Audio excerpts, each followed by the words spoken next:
All right, so this is the EverQuest Next Classes panel, so obviously it's about EverQuest Next, not Landmark. Classes don't particularly apply to that one. So if you've been to the previous panels, you're going to hear some of the same stuff you did before, but these are our ideas, the things that we've put together over the last 2 years.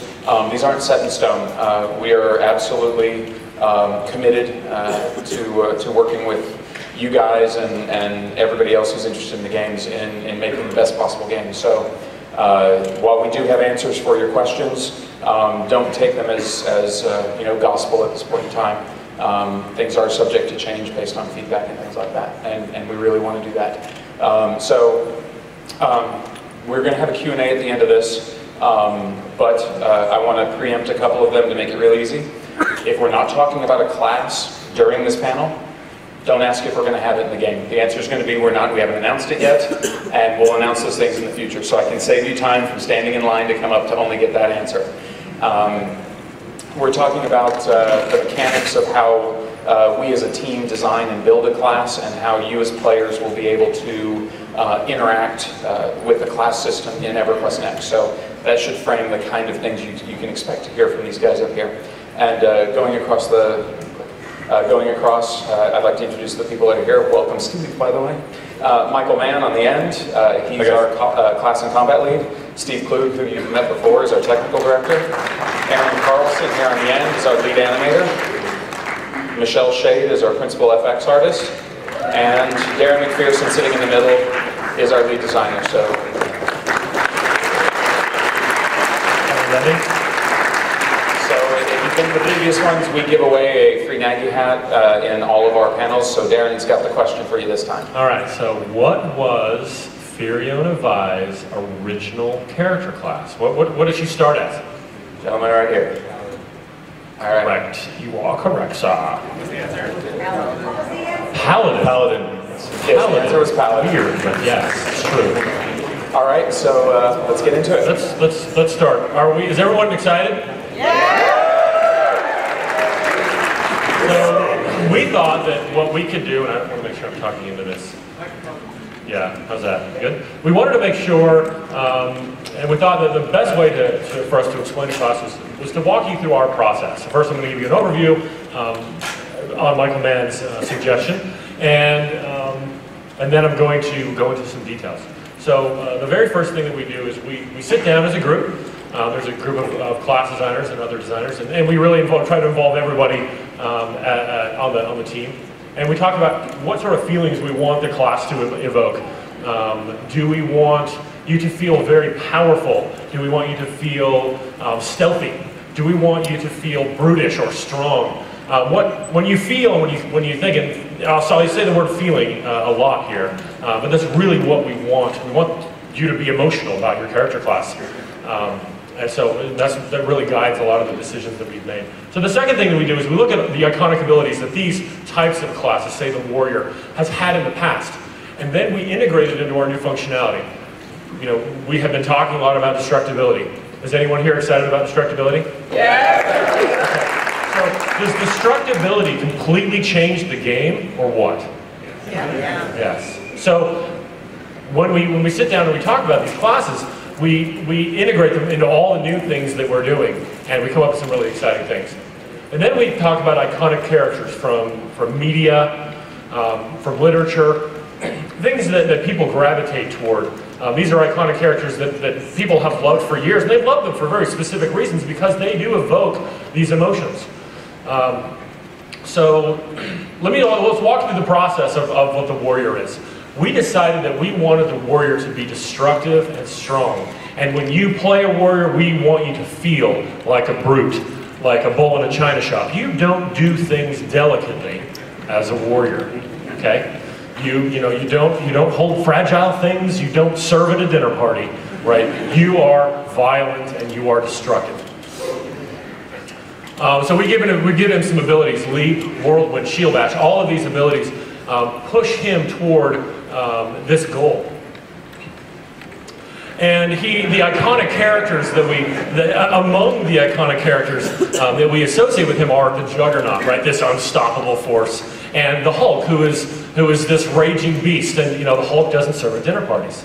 So these are, and we don't do this because we want them to have green skin, or we want them to have the Sidorak gem or any of that stuff. We do this so that we get an idea, and then we can say, hey, when we talk to Aaron and Michelle, we think, okay, these are the iconic characters, and I'll show you what that means here. So our warrior is a wrecking ball. We just saw, I'm going to play this again. So this is the warrior's leap. So these are some iconic poses in the leap. You see the middle pose there when he's in the air. Who does that look like? Arms bent back, right? The reason that comic book artists have used these poses is because it's a very simple and easy way for you to denote power and strength. And these poses are associated with these things, and we want you to feel powerful and strong when you're playing. So it also has to be fun. We run everything through what we call the fun filter, and all of our abilities need to be very fun to play. You don't have a lot of abilities in this game as a character class. Remember, you've got lots of character classes. You'll actually have far more character classes than you do have in a class for abilities. So we make sure that each one of these is fun, and each one of these promotes the type of gameplay and feeling that we want for each class. We also make sure that they're fun to look at. If things are fun to use, but no one is impressed when you use them, and you're not impressed when you use them, then we've missed the point. And so, Aaron and Michelle and the particle team and the animation team, some of which are here in the audience. If you wave your hand if you're on the EQ Next team and you do some of this stuff. So there's Lisa in the back, and so we've got lots of great people who are very invested in this. For example, Lisa in the back did the Void Goliath, the particles, when he raises his fists and the fountains of destruction come up. Did that evoke emotion? Did people like that? You guys like that? Okay. Each one of our abilities should feel awesome. We really want players to look at other people and go, oh, wow, what did he just do? And in our game, you can be what he is. You don't have to re-roll at all. You can just go collect that class. So let's see. This is Aaron. You want to talk a little bit, Aaron? Yeah. Okay. So let's take a look at some of the classes in EQ Next. We're gonna focus in on just 3 that show a good example of how the classes differ, because all 3 of these are using the two-handed sword. So what we talk about a lot in animation for the classes, we talk about personality. We want a specific personality to come across. Even in the stances and the silhouettes, are they stoic? Are they high energy? Are they creepy or sinister? We want to make sure that we broadcast that in every aspect of the class, starting from just their general posing, so that when you're playing that class, you really feel like you're carrying that persona. And then we carry that on into the abilities, and we work with design to make sure that we're hitting those marks, we're hitting the iconics that we want to sell. Yeah, and so you can see in these animations as they loop through that we really wanted players to feel there was a heaviness to them. Billy spoke about this yesterday in the panel we had.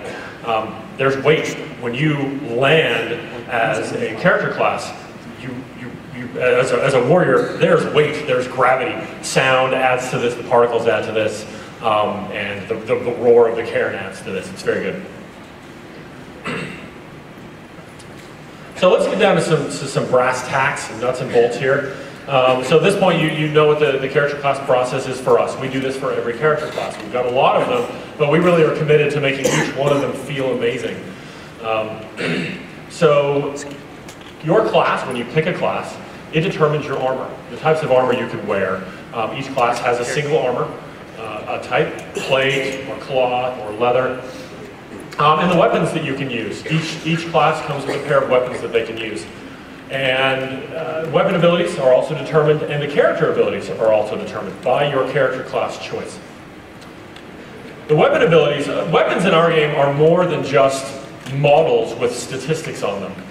They're meaningful to you. Not only do each, and as I mentioned yesterday, not only do all of the items in the game, particularly the armor and the weapons, have mechanics around them, so you would have a choice between using, say, a Kingosian longsword versus a Dwarven longsword, There's mechanics in there, but your weapons determine the 4 unique abilities that your character class has when they wield them. And if you have a pair of character classes, so let's say we have the warrior and an additional class that we're not naming, that both use a sword and shield.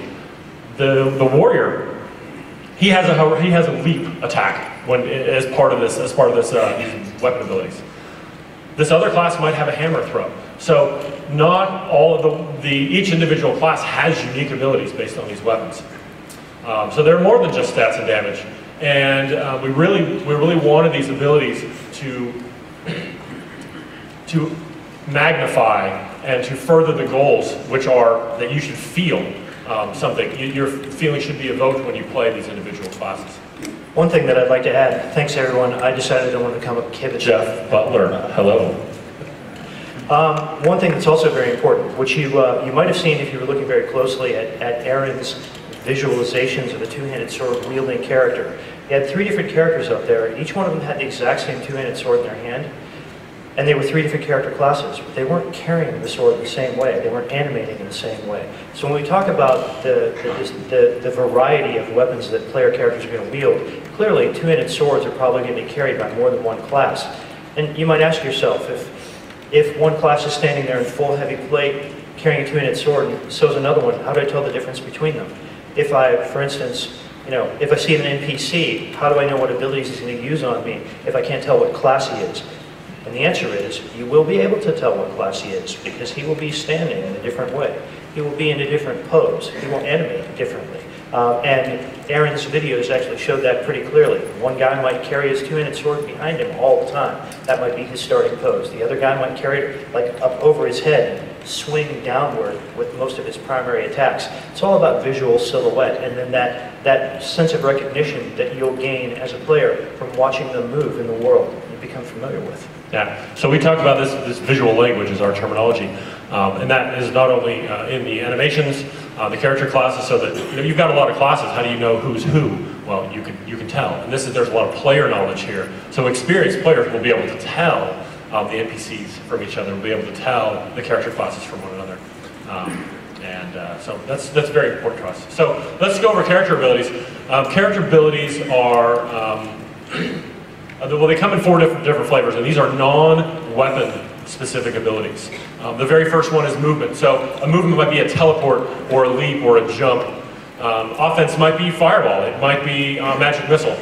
Defensive might be a shield wall or a spell reflect. And utility could be things like a desummon spell, or an invisibility spell, or the ability to have clones appear to distract enemies. And these all are very important, and Michael Mann will give you some different examples. But so each character class has a unique or semi-unique set of these abilities. We wanted the Blade Master to have all 4 of these things, because he does all of these things in equal measure. Whereas the Rogue is a very offensive character class, but has a lot of tricks up his sleeve. So he gets 2 offensive and 2 utility. Rogues may take offensive then. They are very offensive, yes. The Wizard, he needs to be able to move around the battlefield and be able to defend himself, so he gets a pair of movement abilities, a defense slot and an offense slot. Now obviously he's got his weapon abilities too, so that's part of the way that he does his damage. And the Tempest, which is a character class that you'll see at the very end of this, and we got some really cool unique animations and particles to further exemplify what our goals are. He's also movement oriented. He does, one of his things is he moves around the battlefield. He has a pair of movement abilities, offensive and utility abilities. So, as we mentioned yesterday, you get to collect all of these classes. As you're adventuring through the world, you'll have the opportunity to find and collect these classes. And every class is advanced individually. So you may have a tier 4 warrior, and a tier 2 wizard, and a tier 1 rogue, and all of these things are different. So you can choose who you play at any given time. Swapping between them with relative ease outside of combat. We're still working on all the technical issues with this, but it's important to us for you to have the freedom of choice, and we'll talk a little bit more about that in a minute. This really opens up a lot of new gameplay. I know there's a lot of people who really just want to ever be one class, but the way multi-classing works, and Michael will explain this in a minute, really want to get more things. And we have confidence that most of you will love to play this way.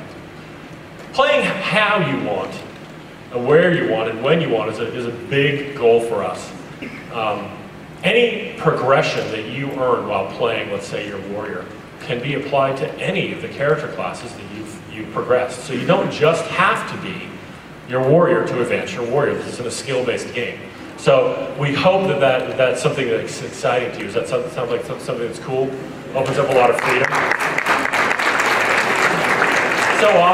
So often you may want to play an alt, or in our case, a different class, but your friends are doing something that you want to be part of. And you're like, okay, well, I guess I don't have choice there. And choice is a big thing for us. So we thought it would be nice to have this flexibility.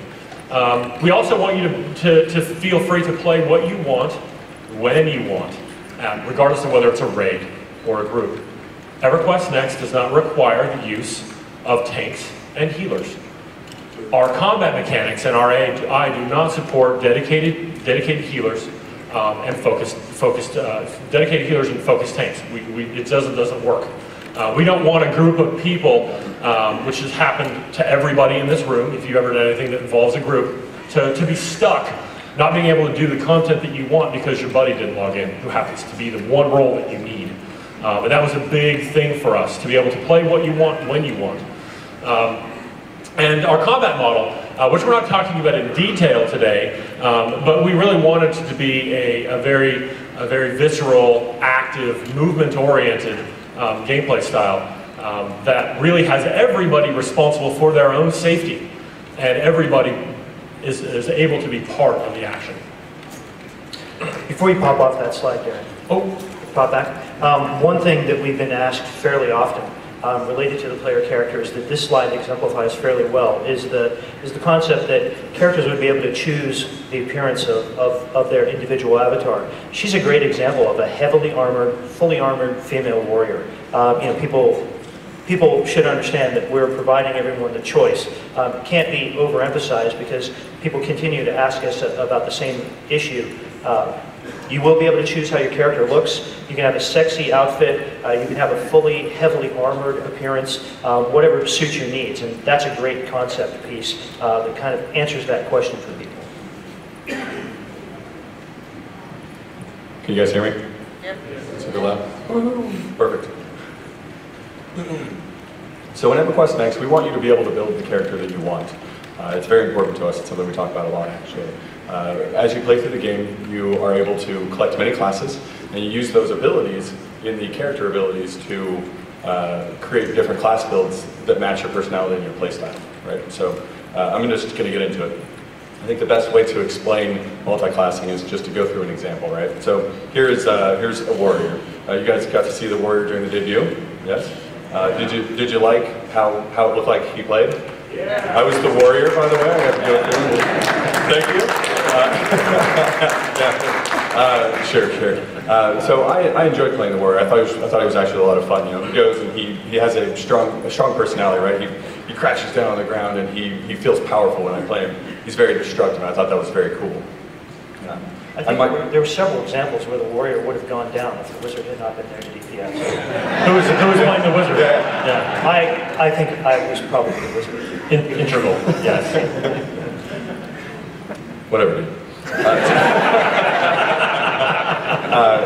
Anyway, so, you know, that felt really cool, and that was something that was very enjoyable, but that might not be for every situation. It might not fit my mood, or whatever it is. I might want to change that to do something a little more particular to what I want to do. I might want to give her, you know, maybe a slightly darker personality, or you know, make her kill casters, you know, a lot easier, or make her a little more sneaky. And that's where multi-classing comes in, and we're gonna discuss that right now. So you can't just go about by taking all the abilities you get from all your other classes and just like throwing them into a pot and then being like, all right, I've got a class. It's so awesome. It's got everything. There's an economy to creating your class, and I'll kind of explain what that means. It's kind of a heavy term. When you pick your class, it comes with a couple of things, as Darren mentioned earlier, right? It comes with the type of armor you wear, the type of weapon you wield, and also your weapon abilities. These three things form the core of your class, and you cannot change those as long as you're that class, right? So as a warrior, for instance, I have have heavy armor. I have, in the demo, we had a hammer and a shield. And then I have a number of weapon abilities. Forceful Blow was his basic attack. It was the one where he smashes the ground and you see the distortion and all that cool stuff. Those all come with your class. And then we have character abilities. Character abilities also come with your class, but that's where you can adjust things. So, I made this awesome slide. I had to show it. I highlighted those. I'm not an artist, so I was pretty proud of this. Amazing work. Yes. Well, give him a round. Give him a round. Impressive effects. We aim to please. So these are the areas that you cannot customize in your class. And we're going to talk about the character abilities. Right now, that's most of the area. There are other areas, but we'll fill you guys in on the basics first, and then in the future we'll bring out more information on customization. So the character abilities. I started with leap. You see me, I leap over things, and when I come down, I smash. And actually, in the demo, I leapt over way too many things. We had to redo that a couple times. He kept flying off. I apologize, yes. But anyway, that leap doesn't fit the theme of what we talked about, right? We want to make a dark character. We wanted to make it so it was a little sneakier. And me flying through the air like Hulk isn't very sneaky, right? And I also want to be able to kill casters a little bit easier. So we're going to kick out leap, and I'm going to look through all of the classes that I'm able to unlock. I check through and I try and find a teleport, and hopefully one that has a dark flavor to it. So I cruise over and I find a class that has that. Yes, sweet. I go and I unlock that class and I advance it up to the point where I can get that ability. We're going to call this ability Path of Shadows. So I find the dude, I level him up, I unlock it, and I equip it. Now, instead of leap, I can use Path of Shadows. Path of Shadows is a shadow-flavored teleport ability. I equip that, and now I'm able to sneak up on casters and do things. But as I'm playing, I find out that what I really want to do is teleport in Whirlwind, but Whirlwind and Path of Shadows are too expensive to use together, right? Because Path of Shadows does some other things other than teleport. So that's a problem, but don't worry, it's a problem we actually fix with itemization. So we talk about how items aren't necessarily just items. We don't come to the game and it's not just an icon with a model and a group of stats. You actually use the items to adjust your abilities. So in this instance, the example is I get this awesome ring that looks kind of like the One Ring. It doesn't make me invisible. What it does do is it allows me to teleport. It makes all of my teleport abilities cost less energy, right? So what that allows me to do is I equip it. I can now Path of Shadows and Whirlwind, one right after another. So I go through and I create these combos. And this is just one small combo, actually. Our abilities are all categorized and stuff like this, and we have different effects on all the items that allow you to do this to your heart's content. Like, we really want to make these things important to your class builds. You can adjust and create many of these. So this is just one example. So now we're going to build this guy. We're going to finish out because you get the general idea, I think. You guys understand it? Yeah. Cool, awesome, all right. How cool is that? Is that cool? Is that So I'm going to repeat this process, right? I go through and I find a class that has Mana Burn. I equip that in my offensive selects. It does damage. I find a Spell Reflect from a different class. I equip that, and I get Unsummon. In case they have pets or anything like that, I can unsummon them. So now I am an anti-caster. I'm going to teleport in. I'm going to just destroy these guys, and that's my character build. Right? I go and I also collect some items that match the types of abilities that these are. I can get a bunch of items that change my teleport, or I can get some items that change each one of the individual types of abilities I want. And so now you guys can start to see where the play from the different character ability loadouts come into play. Right? So I have this. I have one of each type, but there are classes that have 2 offensive and whatnot. And so the way you build your classes will be different based on the base class that you have. And all that's left to do now is to save off your class build so that you're able to use it when you want. And so I call this one, I actually call it the Mage Main. When you save it off, you're able to call it whatever you'd like. And what's important to note is, this is something that we want you guys to experiment to, express creativity and play around with. If you want to make a sneaky archer, you're welcome to. If you have, like a dark elf ranger that you've been dying to create, you're able to do that as well. So that's an example of that. So now we have a video of the Tempest that we were able to put together. This Tempest class is it's multi-class with some of the abilities from the demo. So here it is. The Tempest is a storm flavored class. He has a two-handed sword and he focuses on moving around a lot and doing basically devastating attacks, right? As you can see, those are his weapon abilities, not that one. Now we're getting into the character abilities. So really you get quite a bit of functionality and differentiation between all of your different classes. And you can see here the dramatic posing and all that sort of stuff. So I guess we're going to open it up to Q&A. So, one thing that I wanted to ask, how many people here have played Magic the Gathering? How many people here have played League of Legends?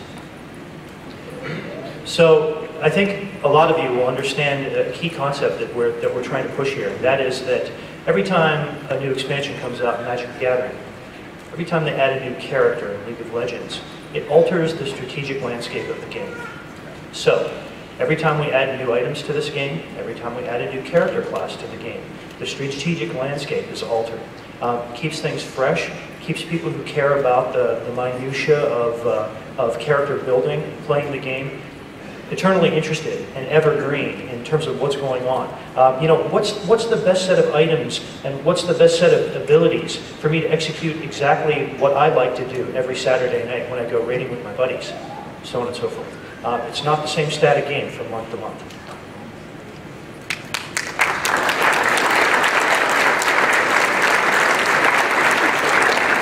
All right, so I'm entirely certain no one has any questions, right? No problem. Awesome. Okay. Thanks, guys. We're done now. Go ahead and form a line. I'm going to remind everybody, don't get in line if you want to ask about is your class in the game, because we've come to the communal decision that every time somebody asks that question, we're going to randomly remove one of the existing classes from the game. And so you can't even troll other people by trying to call out their classes. So, all right, guys, let's go. All right, so with 4 weapon abilities, can you do combinations? Can you do a sequence of attacks that's, do, say, a different ability? So the weapon abilities are, they come with your class, right? So you cannot actually customize those. If you'd like to change those, you would pick a new class and roll from there. Okay. Or change your weapon. Or you can change your weapon, yes. I think the question was more about, are we going to support things like combos, or by combining abilities one after the other, do you get a different effect than using them independently? I think that was the question. Was that more? I'm sorry. Yes. So when we build a class, we build it as a full package. They have abilities that interact with each other and do all those sorts of things, and then also it's a fairly elaborate system that allows you to do things one after another with your abilities, even ones that we don't necessarily supply right away. Part of the fun to play is making sure that your abilities work well together. So that's a great question. With all the dynamic action that's going on, the targeting is going to be locked on a specific target, or is it going to be whatever you're facing is what you're hitting? So the exact details of all the combat system stuff that we're going to reveal over time. But we have been saying that your weapons, for example, if you have a broadsword with a very long blade and you swing, it's going to hit everybody in that area. So a lot of these abilities don't require a target. You just swing. It's also going to hit everything. Right. So you want to blow up a wall, you can. If your weapon is good enough, you can do that with your sword swing. So. One of our main goals is to kind of keep your face up out of your refresh bar and your buff area and all that sort of thing as well. Yeah, we can't say enough. We're not going to encourage you to play the game of watching your refreshing icons in EverQuest Next. Whack-A-Wall was fun when I was 7, not so much now. Yeah, I love the idea of multi-classing, but I was wondering, like, if everyone can just do whatever they want, how are you going to prevent people from like min-maxing and just gravitating towards one, like the most powerful build, like someone uploaded like on a wiki and someone like it's really powerful and just everyone plays that exact build? So there's actually a lot of mechanisms that we put into the system that I'm not going to say they're going to be perfect, but they narrow down the opportunity for total exploits. Some of the choice things in there that you have to make are not only for flavor but also for balance reasons, right? So I can't just get a class with 5, offensive character abilities and just go to town doing more DPS than everybody else. That's not really an option. There will, balancing and all that stuff is always an ongoing process. So it's something we work on. And it speaks to the, Jeff mentioned the changing strategy on the landscape of this game. And one of the things that whenever we introduce items, we can introduce a single item that'll change the dynamic of the whole game. I'm a min-maxer. I want to be able to min-max. Exploiting and min-maxing are not the same thing. And we want to enable players who go out there who want to collect every item to augment a specific build that they have. That's great. That's gameplay we encourage. One of the things, by the way, I forgot to mention at the very beginning is in line, please, we haven't had a problem yet, but please limit it to one question. And if you have more than one, you can go back to the line and work your way back up to the front. Once again, thank you very much for all you guys do. Kind of in the same line as the last question, do you feel you'll have an issue balancing all these great environmental and movement type abilities with, end game rating? Because a lot of these things probably wouldn't work on, the iron golem that we saw rampage through the castle the other day. So, given the fact that so many new things are in EverQuest Next, I think it would be arrogant for us to assume that we will have anticipated every potential permutation of these things and have created a structure that would prevent any sort of imbalance. But one thing that I can tell you is we've got quite a bit of experience from the combined number of years of people that have worked on the team, both in creating games and maintaining live products. We'll be there with you, right? We play our games. Literally everyone involved participates in the process. We play the game, and the balance will be an ongoing process. We'll do as good a job as humanly possible based on our experience. Jeff beat me to it. I was going to say no. Isn't that Terry's line? Yeah. They've been stealing it a few times. So I'm a long-term magician in EverQuest 1. I'm not going to ask if the game's going to have mages, but you did mention unsummon, so I'm going to assume there are going to be pet classes, pet skills, but with this kind of visceral, quick-paced combat, it doesn't really lend itself to having like a long-term pet. Are pets in this game going to just be something for one fight? Or? Yeah, we've definitely spoken about how the AI system works, how vibrant and amazing the emergent AI system works. It's applied to pets as well. So they aren't dummy fire, jabobbers that we're familiar with. They won't get stuck on rocks. All of those things won't happen. The AI is smart. But is there room in the skill system for a permanent pet, or is this going to be one fight stuff? I suspect it will have all variations of pets. Okay, thanks. Yeah, I was curious. I saw up on the screen that y'all had 4 weapon abilities and then 4 character abilities. I'm wondering if that's going to be the limit or if y'all plan on adding more later on during the development process. So the plan is that we will add more, but not necessarily more slots. So that currently is the number of total slots that you can use at once, and we'll be adding many more classes and stuff like that in the future that you can slot in. And there's more to this system than we're talking about today. So we'll announce more in the future. Yep. Hello. When I'm watching demo, and there's a lot of particle from one character, and I'm wondering if there are like 6 players in the same place, and 6 particles, you won't see anything? Maybe too much particle? Well, I'll take this one because six golems at the same time. So you have to understand that during the debut and the videos that you've seen, we were trying to show off the most amazing things that we could for the players to see. So what we showed you there is not what the average person would be able to do. They won't be able to wreak just complete destruction in 2 seconds. Yeah, Terry was later in the game. Terry was piloting the Void Goliath. Yes, that was me. I was blowing up the entire world. He just kept spamming his temper ability over and over again. So, but there'll be refreshes so that we recognized that what we were showing was something that if you had 6 people there, it would not be you wouldn't be able to see what was going on. And so the game will be balanced around the idea of having larger numbers of people together, all with destructive abilities and things like that, so that you can see what's going on. All right, so going back to the multi-classing, is this true multi-classing where you can have, like one rogue ability, a wizard ability, a warrior ability, a healing ability, or are you stuck with warrior and wizard? Within your secondary abilities? Yeah. Yes. Character abilities, sorry, character abilities. And yeah, there's, I wish we could talk about it, there's more to come as well for customization. Yeah, the character abilities that you can customize come from anything that you unlocked. So it doesn't, they don't all have to be of A's. Like, there isn't a secondary class that you equip from. In regards to combat in groups and in raids, are you envisioning more of a role-less type of dynamic where nobody really has to heal anybody else, everybody's just in charge of avoiding the damage on their own, and everybody's just kind of doing their own DPS while avoiding damage? Or do you expect raids to have some characters that are more healing oriented or tanking oriented? I know you said there's no specific classes that are only tanking or only healing, but is there any that lean more towards one role?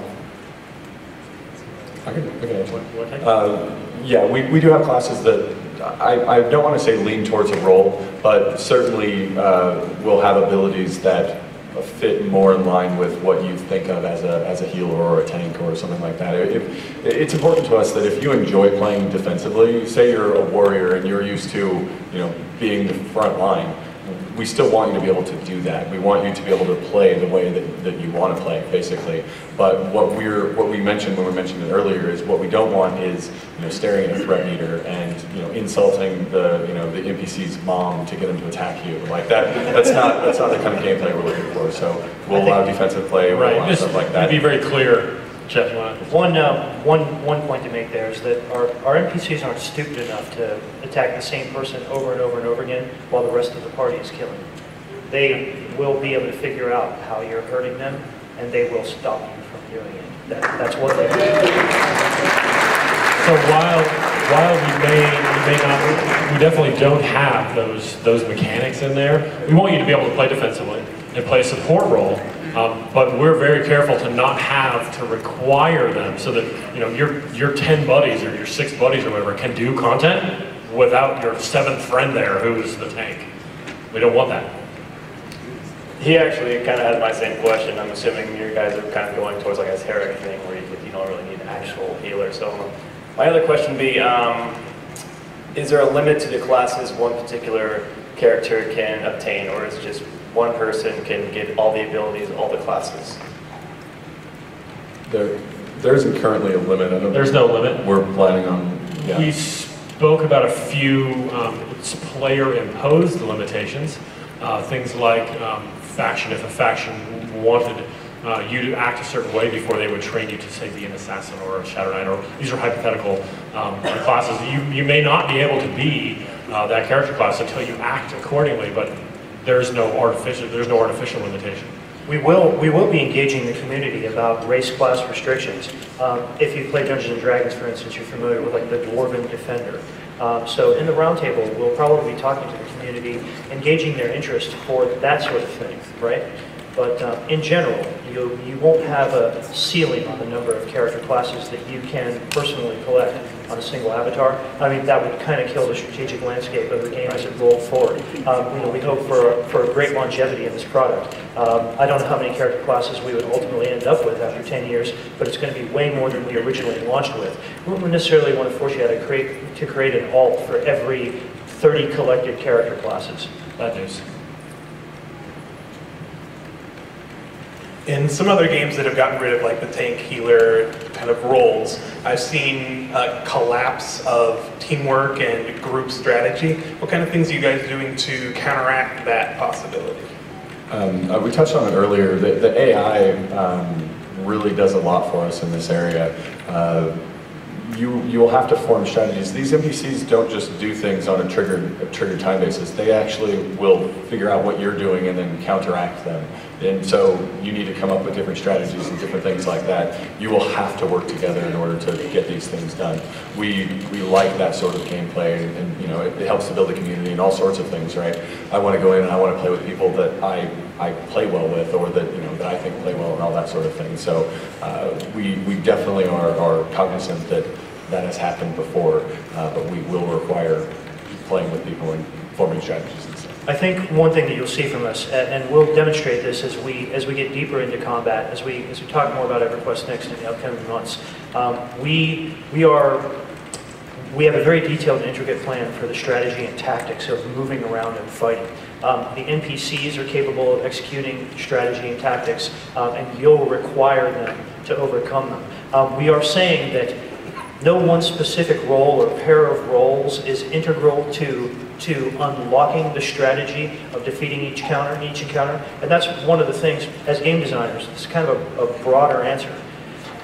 Going all the way back to the original MMOs and even some single-player games where there were multiple characters on the screen at one point in time, we've had this sense of simplistic tactics where one character absorbs the focus and damage of one or more attackers, and one other character keeps that character alive, while all the other characters get to effectively do whatever they wanted to and have fun.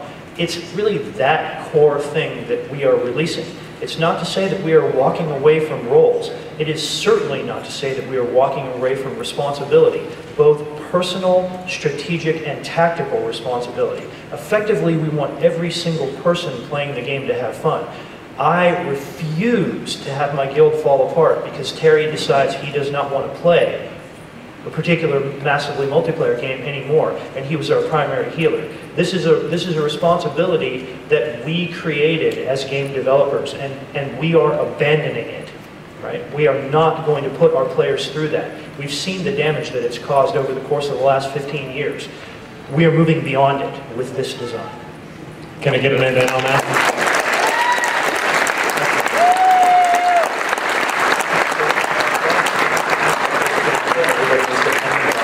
Very good.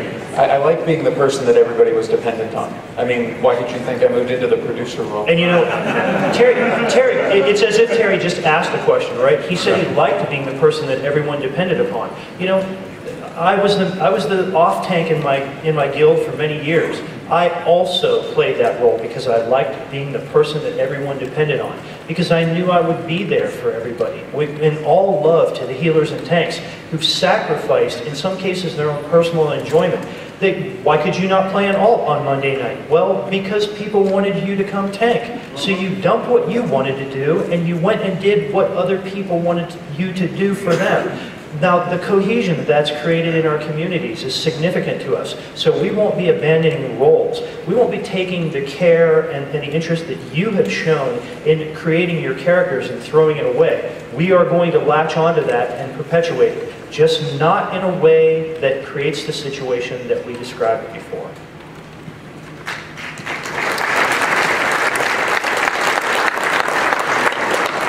So the Goblin Horde starts coming over the hill, and you have a bunch of mages blowing things up with fireballs, rangers doing arrow storms, that kind of stuff, right?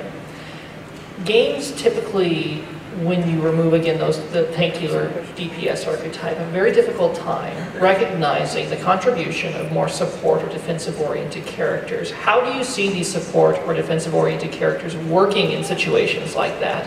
And will the game recognize their contribution? If so, how? Yes.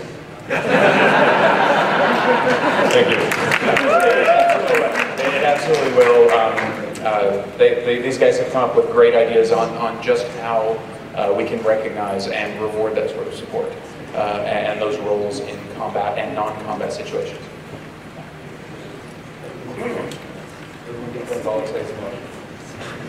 I had a question about the number of items. It sounds like since we'll be able to collect items for different abilities and customize our characters, which is great, that we may have a lot of items. Do you have ideas about how to manage the inventory? At least in previous games, that's always been an issue. And also, if we switch abilities and want to switch sets of gear, is there a quick way to do that? Yeah. That kind of thing. So, were you able to make the debut or the keynote on Wednesday? Did you see the big bag song? No. We do have systems in place that will allow you to easily switch between these and organize them and all sorts of stuff like that. So we are definitely aware of that. It's definitely something we recognize as a potential issue, so we're designing around that. Sure. It's a focus for our UI design. And we're pretty familiar with all the mods that have had to be created in surrounding games for inventory management, for swapping out specs and the gear that goes along with it. And you know, anyone who's played a druid in one game and has had to carry 5 sets of gear around with them knows the meaning of this problem. Thank you for all your work. I'd like to ask the classes and abilities, will they work the same way in a player versus player environment as they do in a player versus... What a great question. So we are, we're not releasing a lot of information about how the PvP stuff will work, and this falls into the realm of that. We would love for there to be a very clear relationship between the abilities that you use in the overworld and the abilities that you use in PvP. And we think that potentially all the destruction and all those things make PvP a different landscape than any one of us has seen. But we'll have more information about that in the future. It's a great question. Yeah, I can say that when we design NPCs, when we design NPCs, we try to make them similar to players. Right. Same scales. So not having the trifecta has killed like Neverwinter and Guild Wars 2, as to where the tank players and the healer players can't get groups because they want the other DPS, they don't want the tank slots because they don't do anything other than like buff, or they can't keep aggro and anything. So what are you going to do about that? Because like I've been tanking forever, and not having the main tank role is kind of scary. So as we said in the presentation, everyone is involved in the action. When we make a defensively themed class, those people absolutely do damage. Those people are absolutely useful. As part of our pass is we make sure that those people can function and have a responsibility within the group or the raid. So it has to be. I know I've played those games that you're talking about. I played those classes that you were talking about. I had a Nord warrior, right? And I know what you are speaking about, and that won't be the case here. Yeah, I'm a guardian warrior, Neverwinter. Yeah, been there. Yeah. Okay. But you had mentioned there'd be maybe 40 character classes, and we have to go out and find them all in the world. But what about character creation? Will we get to choose any one of whatever's out there? Will there be a set of maybe 10 starter? Or do we start out as curious adventurers and have to choose whichever one? Dave mentioned yesterday in the panel the number 8. That's roughly the number that we're targeting. And these would be the typical starting classes for an MMO. Right? Your warrior's going to be there. You can roll that guy, and then when you pick that guy, you pick the warrior, the other 7 need to be collected. So they're not excluded from your list, they just aren't the ones you started with. We didn't want the players to start as nothing, which felt weird. And one thing that we can't emphasize strongly enough, each one of those 8 starter classes doesn't necessarily force you to move into multi-classing. That's your choice, yeah. The intent for those character classes is their enjoyability and their viability in the game be at 10. If you ignore or don't understand or don't care about multi-classing because you were a rogue, you're going to be a rogue, you don't want to be anything but a rogue, you can play the game. The game's being made for you. The ability to multi-class is simply icing on your cake, if that's your choice. If you like icing. You don't like icing? If not, you can scrape it off. It's still delicious. It's still delicious. One slight detail, we use words like starter classes and things like that just to clarify on that. Right. It doesn't mean that it's any different than any of the other classes that are available. Those are just the classes available at the start of the game for you to choose from. They are complete. Not less powerful. Yeah, they're complete classes. And they'll be the familiar ones, right? I've loved most of what I've seen here. The combat system really excites me. I played Secret World. It looks a lot like everyone's going to have something to worry about during a fight. I love that. What worries me is that with Secret World, you had all these different abilities you got to swap out, similar to the system. But you ended up with guilds forcing a requirement of, hey, this is the meta, this is how we're going to do things. It's the same in League where, well, I don't want to see you playing this class like that. I want you to play what everyone says is the best if you're going to be in our guild. Don't join that guild. How are you going to look to avoid that? Yeah, that's a prickly one because that's it's largely a social issue. I played lots of games where they may have dictated your character class, but it really wasn't necessary for them to do that. So, I don't know.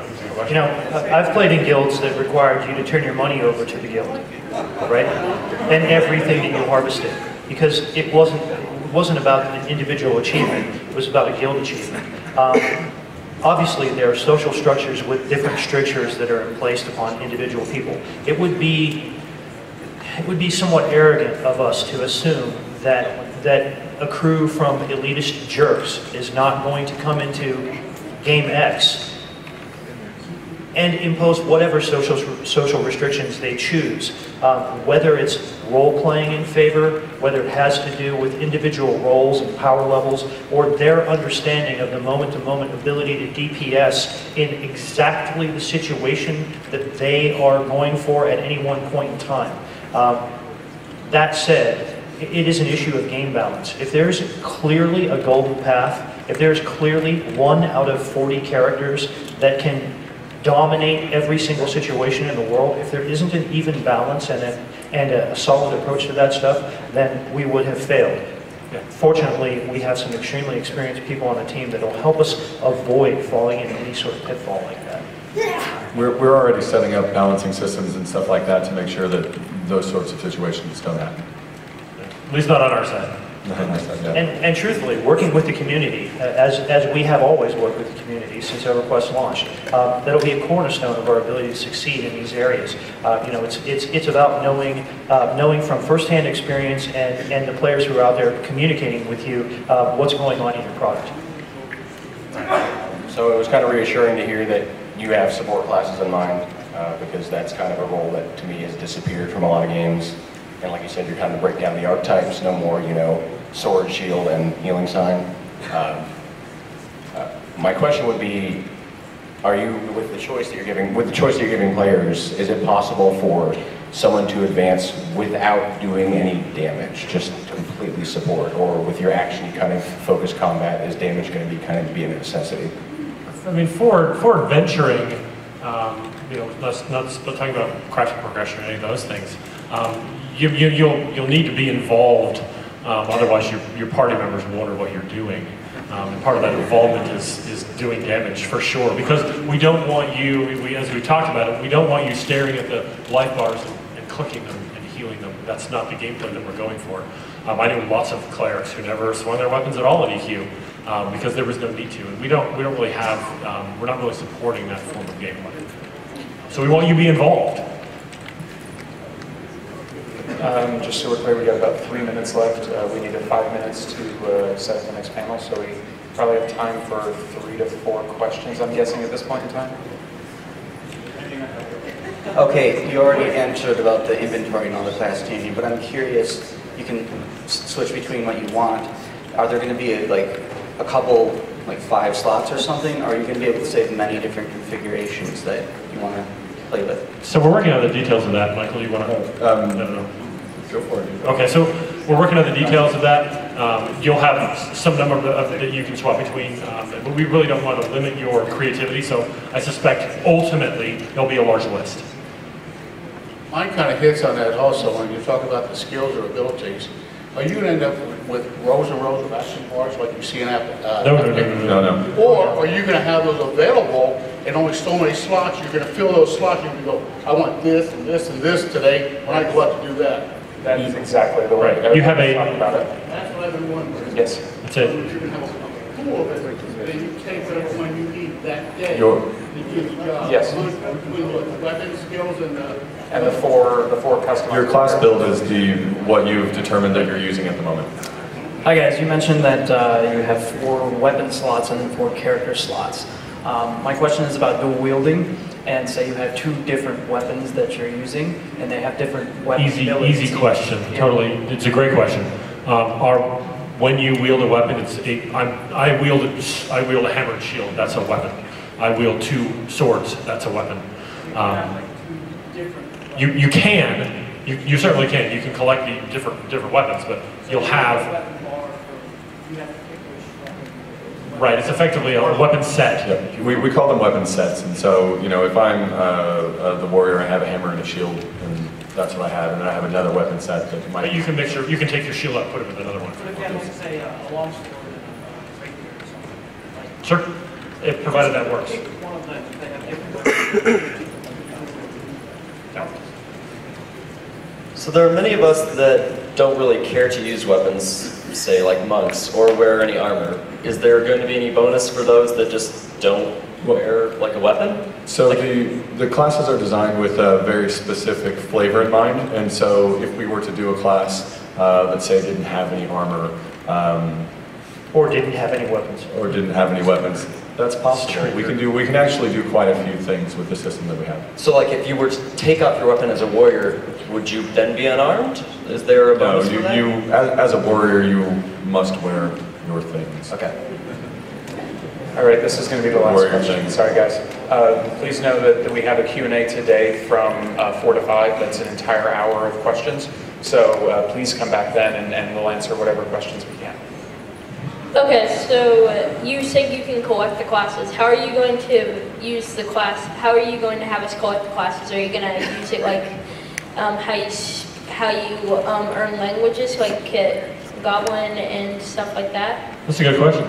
Or are you going to use it like, are you going to have to find scrolls like off of mob drops or stuff like that? You've just explained several of the ways that could happen. So yeah, that's great. Great. Good job. You can be on our team. Anyone? Competition on the team later. All right, thanks for coming. If you can stay in school. Next class.